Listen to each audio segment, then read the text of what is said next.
প্রথম সেমিস্টারের বন্ধুরা, আজকের ভিডিওটি তোমাদের জন্য খুবই গুরুত্বপূর্ণ। কারণ বেঙ্গলি মিল সাবজেক্টটি প্রত্যেকেরই আছে, আর এই সাবজেক্টটি এমসিকিউ টাইপ কোশ্চিন হবে। তাই ভিডিওটি দেখে যদি ভালো লাগে বা উপকৃত হও, তাহলে অবশ্যই ভিডিওতে একটি মাত্র লাইক দিয়ে বন্ধুদের শেয়ার করবে। আর চ্যানেলে যদি প্রথম ভিডিও দেখে থাকো তাহলে অবশ্যই চ্যানেলটি সাবস্ক্রাইব করে সঙ্গে থাকবে। শুরু করছি। প্রথম যে কবিতা, অর্থাৎ কবিতা, দুটো কবিতা আছে এবং একটি গল্প। তাই একটা কবিতা শুরু করছি আমি। কবিতার নাম হলো আগামী। কবিতার নাম হলো আগামী। কবিতাটি লিখেছেন সুকান্ত ভট্টাচার্য। এখানে প্রশ্নগুলো অপশন না দিয়ে সরাসরি প্রশ্ন এবং উত্তর বলে দিচ্ছি। 1 নম্বর প্রশ্ন, কবি সুকান্তের জন্মসাল কত? এই প্রশ্নের উত্তরটি হবে 1926 খ্রিস্টাব্দে, অর্থাৎ কবি সুকান্তের জন্মসাল 1926। 2 নম্বর প্রশ্ন, আগামী কবিতাটির কবি কে? আগামী কবিতাটির কবি হলেন সুকান্ত ভট্টাচার্য। উত্তর সুকান্ত ভট্টাচার্য। 3 নম্বর প্রশ্ন, কবি সুকান্ত ভট্টাচার্য কত সালে ম্যাট্রিকুলেশন পরীক্ষা দিয়েছিলেন? উত্তরটি হবে 1945 সালে। 4 নম্বর প্রশ্ন, কবি সুকান্তের মায়ের নাম কি ছিল? এই প্রশ্নের উত্তরটি হবে সুনীতি দেবী। 5 নম্বর প্রশ্ন, কবি কত মাসের জন্য তার কাঙ্ক্ষিত ভারতের স্বাধীনতা প্রাপ্তি দেখে যেতে পারেননি? এই প্রশ্নের উত্তরটি হবে 3 মাস। 6 নম্বর প্রশ্ন, সংহত কঠিন ঝড়ে ড্যাশ প্রত্যেক শিকড়। এটি একটি শূন্যস্থান, অর্থাৎ শূন্যস্থানে বসবে দৃঢ় প্রাণ, অর্থাৎ সংহত কঠিন ঝড়ে দৃঢ় প্রাণ প্রত্যেক শিকড়। 7 নম্বর প্রশ্ন, জড় নই মৃত নই, নই আমি ড্যাশ খনিজ। এখানে শূন্যস্থানে বসবে অন্ধকারের, অর্থাৎ জড় নই মৃত নই, নই আমি অন্ধকারের খনিজ। 8 নম্বর প্রশ্ন, বৃষ্টির ড্যাশ পাই তারিতে সম্মতি। এখানে শূন্যস্থানে বসবে মাটির রসে, অর্থাৎ বৃষ্টির মাটির রসে পাই তারিতে সম্মতি। 9 নম্বর প্রশ্ন, মেলেছি ড্যাশ চক, স্বপ্ন ঘিরে রয়েছে আমাকে। এখানে শূন্যস্থানে বসবে সন্দিগ্ধ, অর্থাৎ মেলেছি সন্দিগ্ধ চক, স্বপ্ন ঘিরে রয়েছে আমাকে। 10 নম্বর প্রশ্ন, ক্ষুদ্র আমি তুচ্ছ নই, জানি আমি ভাবি ড্যাশ, অর্থাৎ এখানে শূন্যস্থানে বসবে বনস্পতি। ক্ষুদ্র আমি তুচ্ছ নই, জানি আমি ভাবি বনস্পতি। 11 নম্বর প্রশ্ন, কবি কত সালে মৃত্যুবরণ করেন? উত্তরটি হবে 1947 সালের 13ই মে। 12 নম্বর প্রশ্ন, কবি সুকান্ত কোন রাজনৈতিক মতবাদে বিশ্বাসী? কবি সুকান্ত কোন রাজনৈতিক মতবাদে বিশ্বাসী? এই প্রশ্নের উত্তরটি হবে মার্ক্সবাদী। 13 নম্বর প্রশ্ন, কবি সুকান্তের পিতার নাম কি ছিল? এই প্রশ্নের উত্তরটি হবে নিবারণ চন্দ্র ভট্টাচার্য।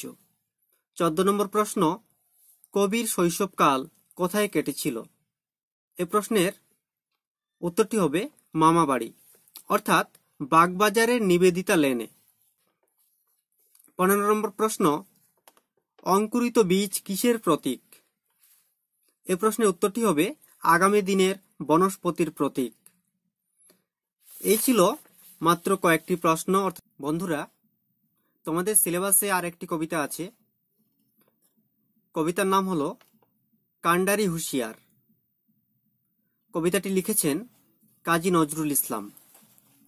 এই কবিতা থেকেও এমসিকিউ টাইপ কোশ্চেনগুলো বলে দিচ্ছি, অর্থাৎ সরাসরি প্রশ্ন এবং উত্তর বলে দিচ্ছি। 1 নম্বর প্রশ্ন, কান্ডারি হুঁশিয়ার কবিতায় কবির নাম কি? এ প্রশ্নের উত্তরটি হবে কাজী নজরুল ইসলাম। 2 নম্বর প্রশ্ন, খঞ্জর শব্দের অর্থ কি? খঞ্জর শব্দের অর্থ কি? এ প্রশ্নের উত্তরটি হবে ছুরি। 3 নম্বর প্রশ্ন, মাতৃমুক্তিপণ কে করেছে? মাতৃ মুক্তিপণ কে করেছে? এই প্রশ্নের উত্তরটি হবে কান্ডারি।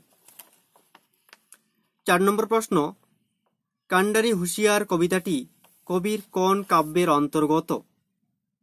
এই প্রশ্নের উত্তরটি হবে সর্বহারা।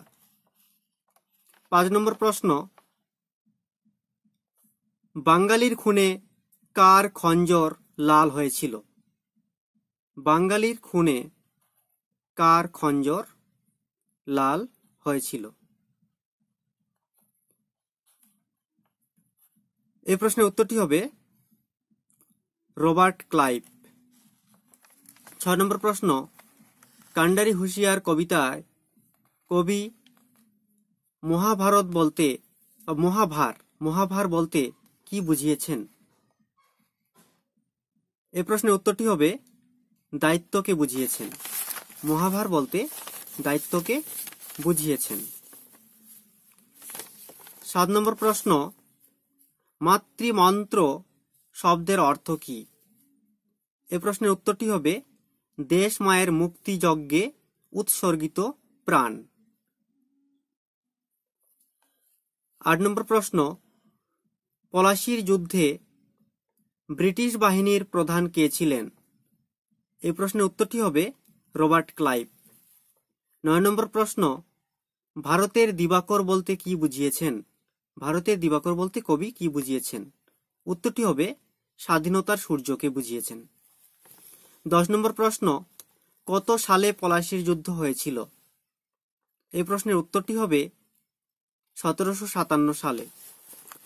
11 নম্বর প্রশ্ন, কবিতায় কাকে কান্ডারি বলেছেন? এই প্রশ্নের উত্তরটি হবে জননেতাকে।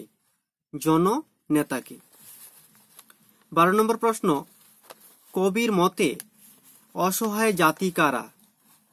কবির মতে অসহায় জাতি কারা? এ প্রশ্নের উত্তরটি হবে স্বাধীনতাকামী ভারতবাসী। 13 নম্বর প্রশ্ন, তিমির রাত্রি ড্যাশ সন্ত্রাসীরা সাবধান। উত্তরটি হবে অর্থাৎ শূন্যস্থানে বসবে মাতৃমন্ত্র। তিমির রাত্রি মাতৃমন্ত্র, সন্ত্রাসীরা সাবধান।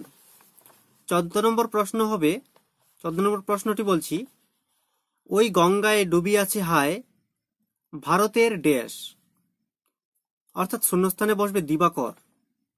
ওই গঙ্গায় ডুবিয়াছে হায় ভারতের দিবাকর। 15 নম্বর অর্থাৎ শেষ প্রশ্ন, তিমির শব্দের অর্থ কি?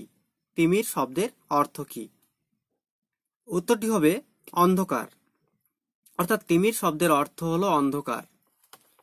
বন্ধুরা, এই ছিল কান্ডারি হুঁশিয়ার থেকে 15টি প্রশ্ন। আশা করি তোমরা এখান থেকে কমন পেয়ে যাবে।